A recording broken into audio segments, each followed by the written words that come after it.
welcome to the 11 Points Countdown! Today we are counting down the 11 worst things to get trick-or-treating as voted by more than 3,000 readers on 11 Points. I'm Sam Greenspan, joined today by TV host, comedian, undercover Latina, Erin Darling. Woo! I like that intro. Right, ready to count down the bad things to get trick-or-treating? I am, let's Gonna do it. drudge up some bad childhood memories. Number 11, circus peanuts. It's marshmallows. Yeah, what's up with those? I mean, they're old and they're stale. Have you ever actually eaten one? I have. I don't think I have. What does it taste I like? have. Like, the consistency always tastes like it came from a million-year-old bag, no matter when they were made, no matter when you're getting them, no matter when you open the bag. It's probably because there was one bag made once that's just been resold. A million years ago. Number 10, worst thing to get trick-or-treating, pens. Yeah. They're old and they're stale. I mean, I'm always losing pens. Pens are a great thing to get. Right, I think as a kid, you're like, are you kidding me, a pen? But right now, like, I would love a pen. I would love a pen too. I don't have one and I feel naked. Number 9, worst thing to get trick-or-treating, those generic candies in paper wrappers. I know exactly what you're talking about, and those are the scary candies that you're not supposed to eat, that your parents always tell you, stay away from those. They look like they were homemade stranger with like danger. arsenic, yeah. Right? Yeah. It's like those are the ones where you find a razor blade or some poison. Oh, absolutely. You know, I just imagine, I think those candies are actually made by witches. The number 8, worst thing to get trick-or-treating, wax fangs. Is the assumption that what you get in your trick-or-treat bag, does it have to be edible? Do you expect I it think to be there's edible? I think generally, based on the way the voting on this list went, yes, there's an expectation of consumable goods when trick-or-treating. Because wax fangs can be used to enhance your costume. Yes, but they're giving them to you late on October 31st. Like, you don't need them for, like, your costume is probably already where it needs to be at that point. Like, maybe you're more prepared than most of us when you go out trick-or-treating, because I've definitely done the whole I'm a ghost thing, wearing a pillowcase or something ridiculous. I did that at like a Halloween party 2 years ago. I cut holes in a bed sheet and was like a... Or a Christmas sweater. Right. And make out a or fictional forgetting to put on a costume. Character. Well, that could be a costume. Right. I mean, you could be maybe a news anchor or something. Number 7, worst thing to get trick-or-treating, pennies. Well, when you're trick-or-treating, aren't you basically just going to a stranger's house, opening up a bag, and asking them to put shit in it? Yes, well that is what Pennies trick-or-treating. are a pretty good outcome if you think about the potential things that you can end up getting in your bag, right? And it's better than picking it up off the street. Right, and I absolutely do not pick up pennies because I hate stereotypes. Because you're rich. Right, no, because I'm Jewish and it actually means something to me not to pick up pennies. I've never actually received a penny either, so I was surprised to I got hear pennies. that announcement. Have you? Oh yeah, like from old Who people. are giving you like pennies? like the elderly. Who is trick-or-treating in the old person neighborhood? you know, We need to strategize. Right, well, We need yes. to look at a map of your neighborhood and figure out where to go trick-or-treating. It always has to be at the rich people's houses.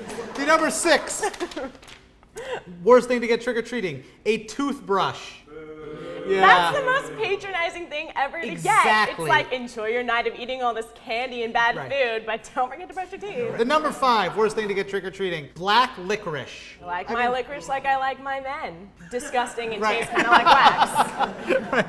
Black licorice, I hate black licorice. Do you like black licorice? There's a time and a place, I guess. Really? I like it when it's covered in other things like Good and Plenty. I never like black licorice. You're never in the mood for it. Never in the mood for it. Never. Don't like Good and Plenty. What if you I got think it's just- bribed to eat black licorice? I mean, I would eat you? it. There's very few things I wouldn't eat on like a dare for little money. What about in exchange for a penny? Yeah, exactly. What would you See, pick, the penny or the black licorice? After my whole rant about how I'm not going to like fulfill these Jewish stereotypes, like now I just keep saying things that are that fall right into line. I tricked you. Yes, you got me. The number 4 worst thing to get trick-or-treating is a box of raisins. Raisins are gross. I don't want them in my See- oatmeal. I don't want them in my cookies, and I definitely don't want them when I'm trick-or-treating. I think they are the worst thing to get trick-or-treating because it's fruit, so it's not candy, but it's like a really high sugar fruit. You might as well just eat candy. That's true. Like what? Why are we like putting on this pretense? The number 3 worst thing to get trick-or-treating,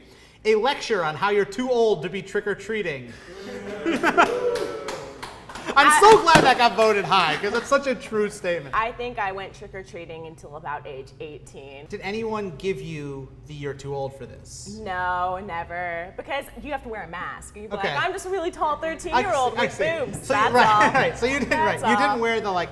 You did not because today's high school girl, like today's average high school girl, has fallen completely into the like I'm going to wear lingerie, like Mean Girls, lingerie and animal ears. Yeah, if you're See, gonna do the 18-year-old trick-or-treating, it has to be a stupid costume and you have Right. to cover your face. That's actually really good advice. The number 2 worst thing to get trick or treating: apples and other fruit. Are they candy-covered apples? Either way, we were at the age where you didn't take unfactory sealed things. So even if they've candy coated the apple, someone was in there with it. Like, we were of the generation. And now I'm sure it's even worse, where you don't eat unwrapped things from Halloween. And the number 1 worst thing to get trick or treating is religious pamphlets. Oh, yeah, who wants that? Yeah. First of all, isn't Halloween the least religious holiday? It is It's like a pagan. It is in fact the opposite of a weird- religious holiday. Right? It is a pagan holiday. It is celebrating the absence of religion. That's the day I want to have fun and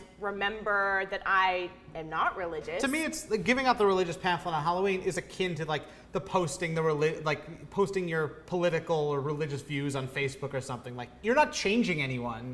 You're just annoying people. Yeah, I definitely don't Your want religious that. pamphlet is going in the garbage, and isn't that disrespectful to That's a your waste. deity of choice? Wait, did your parents do the thing where you had to get all your candy and like shake it out on the floor and then they go through and decide what you can and can't eat? 100%. Every kid. What would happen if they saw a Scientology pamphlet in there? What would their reaction be? Well, that's it for our Halloween episode this year. Thank you very much.